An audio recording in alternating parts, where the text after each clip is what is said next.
Welcome to RPTV news. అరకులో CITU జిల్లా 2వ మహాసభల సందర్భంగా అరకు వెళ్లి జీసీసీ పెట్రోల్ బంక్ వద్ద నుండి సిఐటియు నాయకులు కార్యకర్తలు ర్యాలీ నిర్వహించారు. అనంతరం గిరిజన మ్యూజియం షాపింగ్ కాంప్లెక్స్ ఆవరణలో బహిరంగ సభ నిర్వహించారు. ఈ కార్యక్రమానికి ముఖ్య వక్తగా సిఐటియు రాష్ట్ర ప్రధాన కార్యదర్శి సిహెచ్ నరసింహారావు హాజరయ్యారు. ఈ సందర్భంగా ఆయన మాట్లాడుతూ కార్మికుల హక్కుల పరిరక్షణకై సిఐటియు పోరాడుతుందని, కార్మికులు పనిచేసే చోట ఉద్యోగ భద్రత, కనీస వేతనం, సౌకర్యాలు కల్పనకు నిరంతరం కృషి చేస్తుందని ఆయన అన్నారు.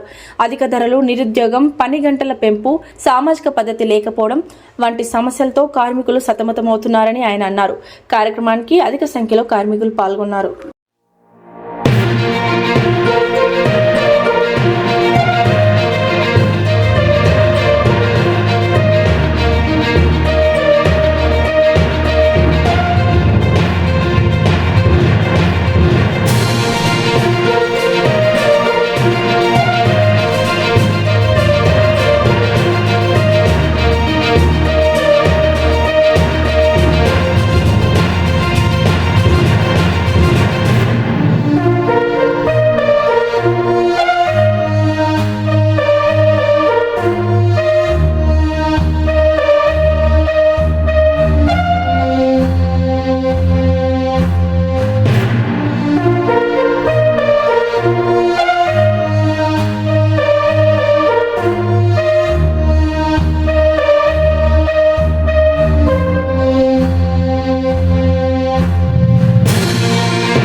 చేతులెత్తండి.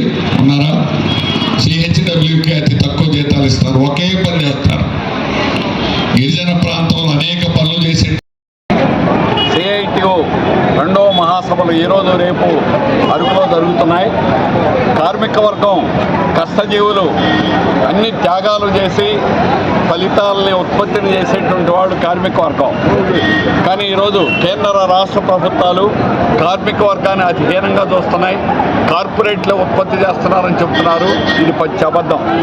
గిరిజన ప్రాంతాల్లో కూడా ఈరోజు ప్రైవేటీకరణ చేయాలని ప్రైవేట్ విధానాలను తీసుకొస్తున్నారు. దీనివల్ల ఈరోజు తీవ్రమైనటువంటి హాని జరగబోతుంది. ఇక్కడ ప్రజానీకం బతకలేనటువంటి పరిస్థితులు వస్తున్నాయి. గిరిజన ప్రాంతం పూర్తిగా వెనకబడినటువంటి ప్రాంతం. పనులు కల్పించాలి, ప్రభుత్వం చేయాలి. ప్రభుత్వం తన బాధ్యతను వదిలేసి ప్రైవేట్ వాళ్ళకి అన్నీ అప్పచెప్పడం అనేది తప్పు.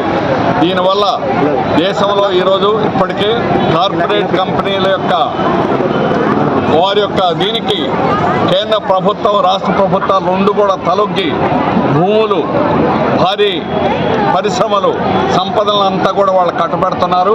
విశాఖ స్టీల్ ప్లాంట్ని ఒక ప్రైవేట్ కంపెనీలకు అమ్మాలని ప్రయత్నం చేస్తున్నారు. గిరిజన ప్రాంతాల్లో జాతుల మధ్య తగాదాలు పెట్టి వైషమ్యాలు సృష్టించి మణిపూర్ లాగా దేశంలో అల్లకల్లోలాన్ని సృష్టించి ఇక్కడ ఉన్న సంపద, బాక్సైట్ కానీ ఇంకొకటి కానీ అన్ని సంపదల్ని కూడా ఇక్కడ నుంచి తరలించాలనేటువంటి బీజేపీ కుట్ర. దీనికి రాష్ట్ర ప్రభుత్వం తందానతానంటుంది. పోలవరం ప్రాంతంలో గిరిజనులు మునిగిపోతున్నా ఈరోజు పట్టించుకోకుండా వాళ్ళకి పునరావాసం కల్పించినటువంటి పరిస్థితి ఏర్పడింది. గిరిజన ప్రజల్ని కాపాడకపోతే ఈ ప్రభుత్వాలకు పుట్టగతులు లేకుండా చేస్తాం. ఈరోజు ప్రభుత్వాలు కార్మిక వర్గం కష్టపడే వాళ్ళని అణచాలని చూస్తున్నారు. సిహెచ్డబ్ల్యూలు ఎన్నేళ్ల నుంచి 20 ఏళ్ల నుంచి పనిచేస్తున్నారు. ఎంత అతి తక్కువ జీతాలు ఇస్తున్నారు, ఒకే పని చేస్తున్నారు. ఆశా కార్మికులు, సిహెచ్డబ్ల్యూలు ఒకే పని చేస్తున్నారు. కానీ జీతం తీవ్రమైనటువంటి వ్యత్యాసం. అనేక సంవత్సరాలు పోట్లాడిన తర్వాత మినీ వర్కర్స్ని మెయిన్ వర్కర్స్గా అంగన్వాడీ సెంటర్లు మార్చడం జరిగింది. 5027 సెంటర్లని మార్పించిన చరిత్ర సిఐటియు. 42 రోజులు విశ్రాంతి లేకుండా చేసిన అంగన్వాడీ పోరాటం వల్లనే ఈరోజు ప్రభుత్వం దిగొచ్చి వాళ్ళని మెయిన్ సెంటర్లుగా మార్చడం అనేటువంటి జరిగింది. దానివల్ల ఈరోజు ఇప్పటికి నెలకు వస్తున్న 7,000 నుంచి వారి జీతం 11,500 పెరిగేదానికి అవకాశం ఉంటుంది. ఇంకొక వర్కర్ని అక్కడ వేయడం జరుగుతుంది. ఇవన్నీ పోరాట ఫలితంగా జరిగింది తప్ప ప్రభుత్వాలు వారి దయాదాక్షిణ్యంతో ఏమీ చేయడంలా. ఎలక్ట్రిసిటీ కానీ, ఆర్టీసీ కానీ, అలాగే రైల్వేలో కార్మికులకు కానీ ఏ ఒక్క సౌకర్యం కూడా లేకుండా కేంద్ర ప్రభుత్వం అణచాలని ప్రయత్నం చేస్తుంది. బ్రిటిష్ కాలం నుంచి సాధించుకున్న హక్కులు లేబర్ కోడ్ల పేరుతోటి ఉన్న చట్టాలన్నింటినీ కూడా రద్దు చేస్తుంది. అందుకని వాటిని హక్కుల కోసం పోరాడేదానికి సిఐటియు గత సంవత్సరం జూలై 9వ తేదీ జరిగినటువంటి పోరాటం చారిత్రాత్మక పోరాటం. 25 కోట్ల మంది దేశంలో మోడీకి నిరసన తెలియజేశారు. రద్దు చేయాలని డిమాండ్ చేస్తున్నాం.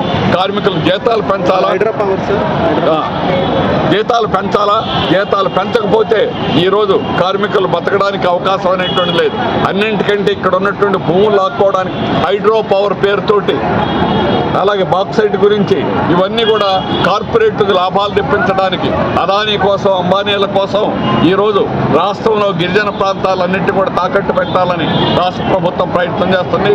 గ్రీన్ హైడ్రోజన్ అనేటువంటి పేరుతో ఈరోజు హైడ్రోజన్ తీసుకోవచ్చు ఎక్కడైనా మిగిలిన ప్రాంతాల్లో చేయొచ్చు.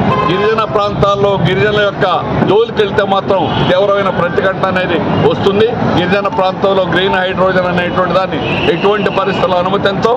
1 ఎకరా కూడా భూములు ఇవ్వం. ఒక్క చోట కూడా ప్రాజెక్ట్ రాకుండా అడ్డుకుంటామని ప్రజానీకానికి సిఐటియు పూర్తి అండదండలు ఇస్తుందని, ప్రజా పోరాటాల ఉద్యమానికి తోడ్పడుతుందని వారికి మద్దతు ఇస్తామని తెలియజేస్తుంది.